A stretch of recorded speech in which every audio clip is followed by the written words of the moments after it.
नहीं होगा।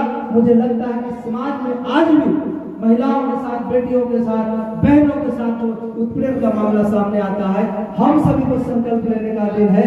ये माता रानी हम सभी को सद्बुद्धि दे और परिवार में, समाज में हम आदर्श समाज का निर्माण करने के लिए हम अपने आप को योगदान दे सके और शिक्षा को विशेष बल दे सके। जिस दिन हमारी बेटियां पढ़ लिख कर काबिल बन जाएंगी, आपको दहेज का चिंता कम हो जाएगा, खत्म हो जाएगा। और इस पे एक जगह से नहीं, हजारों जगह से आने मेरे हाथ कर लीजिए। जरूरत है शिक्षा को हथियार बढ़ाने के लिए। आज हम लोग मैट्रिक कर लेते हैं, लगता है बहुत है, नहीं, ये कंपटीशन का दौर है। शिक्षा का लेवल बढ़ा हुआ है, आपको टेक्निकल क्षेत्र में आगे बढ़ने पड़ेंगे और ऐसा नहीं है कि सबको नौकरी मिलेगा, लेकिन समाज में शिक्षा का जागरूकता अगर लाएगा, शिक्षा का संचार होगा तो समाज में समृद्धि आएगी, खुशहाली आएगी, आपस में व्यवस्था जो है वो कम होगा। ये मैं कहना चाहता हूँ। आज इस लोकतांत्रिक देश में जितना हम धार्मिक है उतना ही मुझे कार्मिक होने की आवश्यकता है।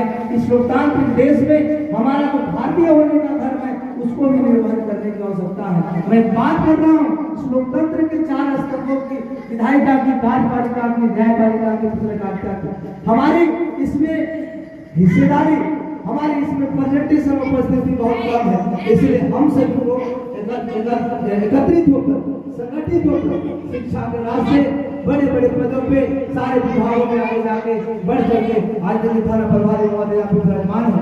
कितना सम्मान और सम्मान की बात है कि अगर ये शिक्षा को अगर नहीं हासिल किए होते तो ये थाना प्रभारी नहीं होते। इनका भी भगवान माता रानी जो है मनोकामना पूर्ण करे और ये थाना प्रभारी से डीएसपी बने, इनको भी प्रोन्नति मिले।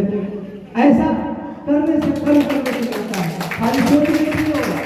जितना पूजा पाठ हम लोग कर रहे हैं उसी तरह से लोकतांत्रिक व्यवस्था में, जिस व्यवस्था में हम सब समाहित है, इस व्यवस्था में हम सभी को जीना, सीमा में की सुरक्षा के लिए हमारे यहाँ से कोई योगदान है कि नहीं है, ये गिना जाएगा कि आपके झारखंड से, आपके क्षेत्र से कौन से विभाग में कितने लोग हैं, कितने देश के सेवा में हैं। उसी तरह विधायिका में, लोकतंत्र में सबसे बड़ी शक्ति मत का अधिकार आपको मिला।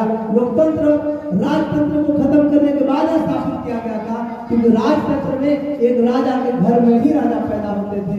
हर बार राजा के घर में रानी के कोख से राजा पैदा होते थे, लेकिन इस लोकतंत्र में आपके मत के अधिकार से, आपके वोटों की ताकत से यहाँ राजा चुने जाते हैं, आपका प्रतिनिधि चुने जाते हैं। लेकिन मैं कह सकता हूँ कि आज जो मैक्स बड़ी आबादी है, जो मजदूरों की आबादी है, किसानों की आबादी है, उसका मत का दुरुपयोग हुआ है और कहीं न कहीं हम लोग ठगे गए हैं, छले गए हैं। इसलिए विधायिका के क्षेत्र में मैं आप सभी से गुजारिश करूंगा कि जिन्होंने संविधान के रचयिताओं ने लोकतंत्र को स्थापित करने के लिए, लोकतंत्र को स्थापित कर राजा और रंग का सम्मान भेद कर दिया और राजा और रंग के जो भेद थे, उच्च नीच के भेदभाव थे, वो खत्म करने का काम किया, लेकिन उस मत का प्रयोग हम लोग नहीं कर पाए। आज हम देख रहे हैं कि जब से चुनाव की प्रक्रिया चालू हुई है 1952 से लेकर आज तक गढ़वाल का विधानसभा क्षेत्र में जो कल के राजा थे, कल के जो पूंजीपति थे, चंद पैसे वाले लोग, चंद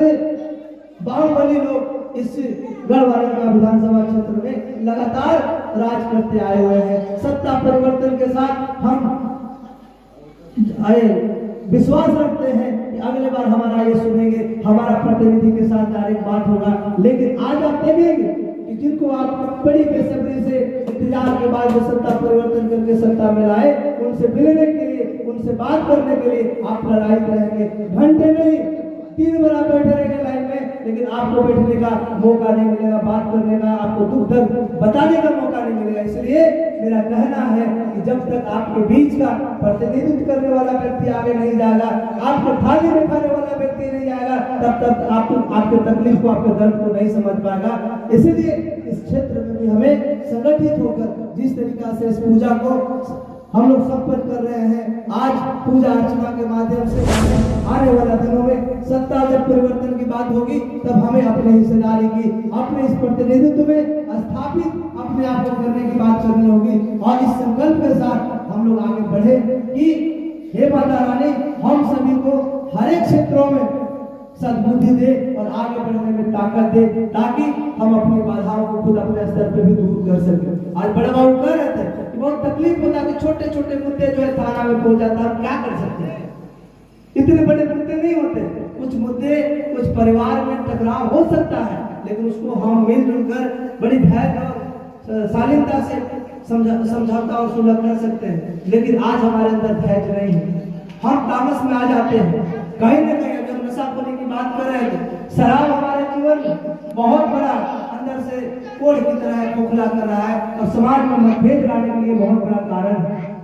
इसलिए हमें सम्मान अगर पाना है, समाज में अगर कुछ निर्माण अगर करना है, आदर्श समाज अगर बनाना है, तो सबसे पहले इस देश को बदलने से पहले, इस समाज को बदलने से पहले हमने अपने आप को बदलना पड़ेगा। तब जाके समाज बदलेगा, ये सोसाइटी बदलेगी, ये देश बदलेगा।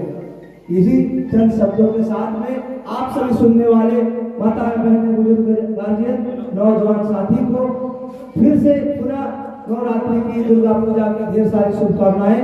आप सभी के जीवन में खुशहाली आए, सुख समृद्धि आए, ऐसी प्रार्थना के साथ मैं अपने वाणी को विराम देता हूँ। जय हिंद, जय भारत, जय माता दी।